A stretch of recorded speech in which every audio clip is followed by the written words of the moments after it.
इस समय देखा जाए तो पूरे देश के अंदर टैरिफ वाला इशू जो है, जो अमेरिका के राष्ट्रपति डोनाल्ड ट्रंप द्वारा 25% भारत पर टैरिफ लगाने की बात की जा रही है। और कुल मिलाकर देखा जाए तो पूरे भारत के अंदर जितने भी लोग हैं, धीरे धीरे लोग जो है इस बात को समझ रहे हैं कि ये 25% टैरिफ जो था, जो अमेरिका भारत का मित्र कहा जाता था, जिसमें सब जगह ये चर्चा थी कि भारत और अमेरिका की जो है पार्टनरशिप बड़ी अच्छी हो गई है, गहरी हो गई है, दोस्ती की काफ़ी गहरी हो गई है। लेकिन 25% टैरिफ वाला जो बम फोड़ा जा रहा है ट्रंप द्वारा, उसके बारे में लोग क्या सोचते हैं, किस तरह की भावना रखते हैं। मेरे साथ प्रीतम शर्मा जी हैं, जो क्रांति दल के भी हैं, मूवमेंट कल्की के साथ भी जुड़े हुए हैं और हमेशा से जम्मू को लेकर या फिर देश को लेकर अपनी हमेशा से राय रखते रहे हैं। शर्मा जी, पहले तो नमस्कार।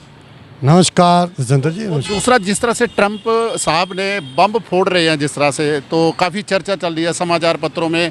कल तक ये आ रहा था कि 25% टैरिफ जो है वो लागू हो जाएगा, लेकिन आज पहली तारीख आते आते उन्होंने कहा कि 7 दिन आगे बढ़ा जाए। ये सारी रणनीति क्या है, किस तरह से आप इस सब विषय को लेते हैं? देखिए, ट्रंप जो है ना, ट्रंप जो है वो एक व्यापारी है।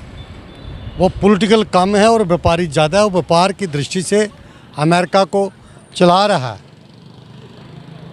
वो व्यापारी है क्योंकि बिजनेसमैन है। वो अपने एक बहुत बड़ा बिजनेस इस्टेब्लिश किया है, लेकिन वो अमेरिका को भी वो एक बिजनेस व्यापार की दृष्टि से देखता है और जहाँ उसको फ़ायदा लगता है वही काम करता है। आपने कहा ये 25% टैरिफ की बात कर रहे हैं। जिस दिन इसने ये घोषणा की थी तो इंडिया के पहले उन्होंने 10% की बात करी थी, आपको ध्यान में होगा। उन्होंने कहा 10% लगेगा, तो शायद उनको लगा कि इंडिया हमें झुकेगा, हमारे से वो अर्जी लगाएगा, कुछ करेगा। तो इंडिया अपना तटस्थ रहा, अड़िंग रहा और उसका नतीजा ये रहा कि वो 10% से 25%। बार बार उसके बयान आ रहे हैं, बीच बीच में उसके जो उसका सोशल मीडिया है वहाँ ट्रुथ जो है उस पर भी वो लिख देते हैं। अभी कभी वो रूस से जो भारत तेल ले रहा है, या चीन जिस तरह से तेल ले रहा है, इन सभी विषयों को लेकर भी वो दबाव की एक रणनीति बना रहे हैं। तो आप इसके बारे में क्या सोचते हैं कि भारत रूस का जिस तरह से व्यापार चल रहा है, तो बिल्कुल उसको यही तो सड़ने है, यही तो तकलीफ के रूस के साथ उसकी संधि क्यों है इंडिया की। रूस से ऑयल क्यों खरीदता है इंडिया, रूस से वेपन और हमारे एयरक्राफ्ट वो क्यों खरीदता है, ये तकलीफ है उसकी। 35F जो क्रैश हो जाता है और मैं आपको जानकारी दे दूं, शायद नहीं खरीदता उसको। नहीं, आज उसने कल का उन्होंने भी ये जो डील थी इस पर भी चर्चा हो गई। जो F-35 था उसकी जो डील है वो उसको अभी तक के लिए रद्द कर दिया। नहीं होगी अलग बात है, लेकिन फिलहाल के लिए उसको रद्द कर दिया। ये भी इंडिया ने रद्द किया है और वही उसको तकलीफ है, इसलिए हमारा दुश्मन कंट्री है, उसको डोरें डालकर हमें जलाने का काम कर रहा है। अरे भाई, इंडिया बहुत बड़ी पावर बन चुका है, इंडिया सक्षम है, इंडिया इज़ मेकिंग इंडिया है।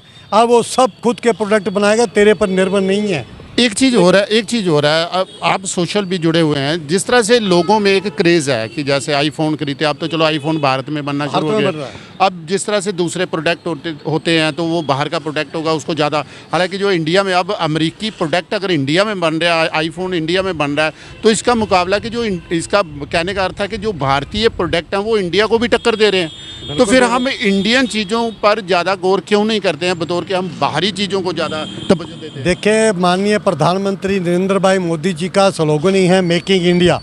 इंडिया को बढ़ाओ, इंडिया के प्रोडक्ट इस्तेमाल करो। परंतु कुछ चीज़ें जब तक हमारे पास उपलब्ध नहीं है तो हमें दूसरी कंट्रियों पर निर्भर रहना पड़ता है। जैसे कॉटन है, कपड़े के रिलेटेड जो भी मटेरियल आता है वो सबसे बड़ा इंपोर्ट वहीं से होता है। परंतु वो अगर वो दादागिरी करता है और फिर ये कह रहा है कि नेगोशिएट होगा, मैं 25% लगा कि इंडिया, अगर मैं नेगोशिएट करूंगा कुछ दिनों के बाद कि इंडिया मेरे पास आए, वो कोई डील करे और मैं उसको फिर 10% या 5% पे ले आऊँगा, तो मुझे लगता नहीं कि इंडिया बहुत शक्तिशाली बन चुका है और उसके आगे झुकने वाला है। वो पाकिस्तान में तेल का कुआं कराए, वहाँ बारूद का कुआं खिलाए, उसे हमें नहीं, वो एक बयान आया था ना ट्रंप का कि अब पाकिस्तान का तेल निकालेंगे, हमने तो यही सुना था। तो पाकिस्तान का तेल आगे निकला हुआ है, चाइना कई सालों से निकाल रहा है।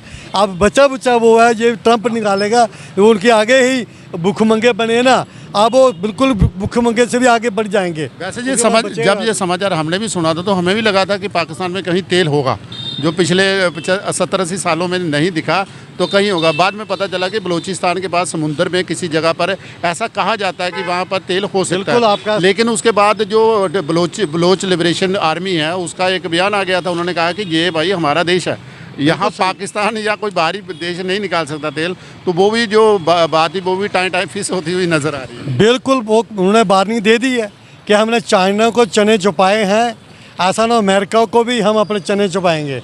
अगर यहाँ झांकने की बात करी तो हम आपको छोड़ेंगे नहीं, क्योंकि वो बहुत ही फ्रीडम फाइटर लोग हैं। वो अपने खाने से, अपने जो उनका धन है, अपने जो स्रोत्र हैं, उनको वो प्रोटेक्ट करके उसका यूटिलाइज अपने देश के लिए, अपनी कंट्री के लिए, अपने लोगों के लिए वो उससे इस्तेमाल करना चाहते हैं। लेकिन पाकिस्तान की जो बेईमान इनके नज़र पर गहरा कर और उनका इलीगल कब्जा कर रखा है, उसकी वजह से वो लोग लड़ रहे हैं। वो डू और डाई, मरने के लिए भी तैयार हैं और मारने के लिए भी तैयार हैं। ये उनकी आदत है, लेकिन अमेरिका इसमें सफल नहीं होगा। आपने देखा होगा पाकिस्तान के युद्ध में कैसे वो दुम दुबा के वहाँ से भागा। वो अपने हथियार भी वहीं छोड़ के गया, एयरक्राफ्ट भी छोड़ गया, सारे वेपन वहीं छोड़ के गया, दुम दुबा के भागना पड़ा उसको। तो इसलिए ये जो इसकी जो दादागिरी, जो धमकी गिद्र बमकी दे रहा ना, इंडिया इससे डरने वाला नहीं है। और मैं इंडिया के लोगों को भी ये कहना चाहता हूँ कि ये माननीय मोदी के खिलाफ उसने ये षड्यंत्र नहीं है, उसके भारत के तमाम नागरिक, हर कम्युनिटी के लोग, हर सेक्शन के लोगों के खिलाफ उसने ये बिगुल फूंका है। उसे कोई लेना देना नहीं है। उसे यही मतलब है कि मैं इंडिया को जगाऊं। लेकिन हमारे पॉलिटिशियन जो है यहाँ राजनीति कर रहे हैं। वो कहते हैं ये मोदी की हार है, ये मोदी डिफीट हो गया जी, मोदी की दोस्ती थी। अरे दोस्ती सभी करते हैं, कोई दगा दे जाए तो उसको क्या कहेंगे? गले से थोड़ी पकड़ना है, या उसको चाकू से या बम से हमला करना है। अब मोदी अपनी दोस्ती निभाई है तो जितनी निभी थी निभाई, और आगे मोदी साहब इतना सक्षम है, इतना उनका IQ है कि उसका जवाब बराबर मिलेगा। लेकिन हमारी इंडिया के जितने तमाम पॉलिटिशियन हैं वो एकजुट होकर, जैसे बाकी कंट्री एकजुट होकर अमेरिका का विरोध कर रही हैं। तेरी पॉलिसी ये हर कंट्री के विरोध में है, खिलाफत में है। बिजनेस कम्युनिटी को तुम क्रश करना चाहते हो और तू हमें क्रश करना चाहते हो, तो खुद ख़त्म हो जाएगा, खुद ख़त्म हो जाएगा। इसलिए सभी देशवासियों को इस घड़ी में एकजुट होकर अमेरिका को जवाब देना चाहिए। और जिस तरह से अगर देखा जाए जो पॉलिसी है ट्रंप की, टैरिफ की पॉलिसी है, अगर जो समझदार लोग हैं वो जानते हैं कि जो चीज़ें भारत से अमेरिका में बिकने के लिए जाती हैं तो वो चीज़ें जो होगी 25% महंगी हो जाएंगी। अगर आप ये सोचते हैं किसी और देश की, वहाँ पर हमारी वस्तुओं की जगह किसी और देश की चली जाएगी, तो आप ध्यान दें कि बहुत से देशों पर अमेरिका द्वारा इस समय ट्रंप द्वारा किसी पर 25%, किसी पर 30%, किसी पर 40%, किसी पर 35%, इस तरह से सब पर ही उन्होंने टैरिफ लगा दिया। तो आप, मुझे नहीं लगता कि, हो सकता है मैं ज़्यादा गणित नहीं जानता, लेकिन मुझे लगता है कि जब सारी दुनिया के जो लोग हैं उन पर ही जब टैरिफ लगा दिया गया हो, तो फिर अगर भारतीय प्रोडक्ट वहाँ 25% महंगे बिक रहे हैं, तो चाइना के जो प्रोडक्ट हैं वो 35% वहाँ महंगे बिक रहे हैं। अगर आप कनाडा की बात करें तो वहाँ भी 30% महंगे बिक रहे हैं। तो इसका मतलब है कि अमेरिका को 150% लगाया है, चाइना को 150%। कुछ वस्तुओं पर लगाया था, लेकिन जो दूसरे प्रोडक्ट हैं उस पर 35 तक लेके आया था। आगे जाकर वो क्या करेगा ये नहीं पता, लेकिन पूरी दुनिया पर जब टैरिफ लगा दिया जाता तो उसका मुझे तो लगता है एक ही असर होता है कि 25% वो आइटम पर टैक्स तो लगा देगा जो अपनी जेब में डालेगा, लेकिन जो ख़रीदार हैं वो अमेरिकन लोग ही हैं। अगर मान लीजिए पाकिस्तान, जिसके साथ उसकी बड़ी गहरी दोस्ती है, तो आज की खबर है कि वहाँ 19% टैरिफ लगा दिया। मतलब पाकिस्तान से वहाँ जाने वाली चीज़ वैसे क्या जाएगी, बम पटाखे ही जाएंगे। तो अगर वहाँ से कोई आइटम जाती है तो वो 19% वहाँ महंगी हो जाएगी, टैरिफ लग जाएगा। चाइना वाली पर 35% लग जाएगा, ब्राज़ील वाली पर 50% लग जाएगा, इंडिया वाली पर 25% लग जाएगा। तो मतलब कुल मिलाकर जो अमेरिकी जनता है उसी पर टैरिफ लगने वाला है, जहाँ फिर वहाँ की सरकार अमीर होने वाली। मुझे लगता है इस पर ज़्यादा सोचना नहीं चाहिए। और भारत के अंदर भी जो नेता लोग जो ट्रंप की बात को जो ईश्वर का रूप मान लेते हैं कि टैरिफ, उन्होंने, अमेरिका ने कहा है कि भारत गिरती हुई अर्थव्यवस्था, तो यहाँ हल्ला हो गया, हाँ जी गिरती हुई अर्थव्यवस्था।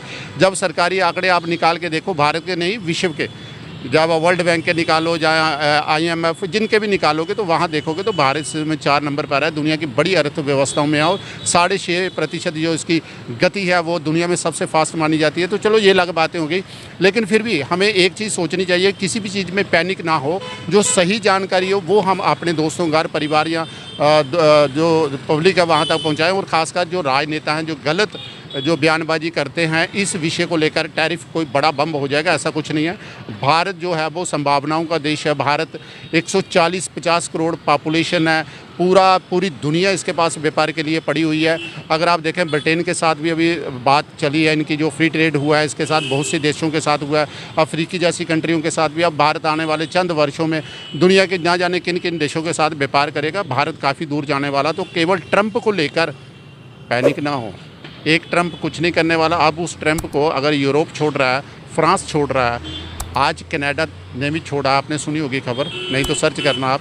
तो इसलिए आपको डरने की या घबराने की ज़रूरत नहीं है। आपको केवल खुद पर, अपनी सरकार पर, अपनी जनता पर और अपने देश पर मान रखना है, एकता रखनी है और देखते रहना है कि भारत सरकार करती क्या है। धन्यवाद।